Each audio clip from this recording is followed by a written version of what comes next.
இப்ப தமிழ்நாட்டுல இப்ப இருக்கிற காலேஜ்லலாம் ஏன் வந்து எலக்ஷன்ஸ் நடத்த மாட்றாங்க? ஆ கவர்மெண்ட் தரப்புல சொல்லக்கூடிய பதில்கள் என்னவா இருக்குன்றத நம்ம இதுல பார்க்க வேண்டியிருக்கு. அவங்க என்ன பதில்கள சொல்றாங்க அப்டின்னா, இதுல வந்து சண்டைகள் நடக்குது மாணவர்களுக்குள்ள.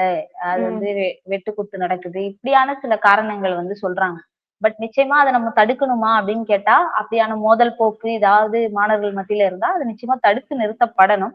ஆனால் அதற்காக வந்து ஒரு ஜனநாயகத்தையே முற்றிலும் அழிக்கக்கூடிய ஒரு வேலையை, அதுவும் தமிழ்நாடு செய்யுது அப்படின்னு சொன்னா, அத நம்ம வந்து ஏற்றுக்கொள்ள முடியாது. மாணவர் ஜனநாயக பேரவை தேர்தல்கள் நடத்தணும். நடத்தினா தான் ஒரு இன்ஸ்டிடியூஷன் நம்ம ஜனநாயகப்படுத்த முடியும். இன்னைக்கு மாணவர்கள் மத்தியில நெறைய பிரச்சனைகள் இருக்கு. இன்னைக்கு சென்னை இந்த தரப்புல எடுத்துக்கிட்டீங்கன்னா, ரூட் மோதல்கள் இருக்கு. மாணவரிடம் போதை பழக்கம் உள்ளிட்ட விஷயங்கள், இந்த பிரச்சனைகள்லாம் இருக்குன்னு சொல்றாங்க.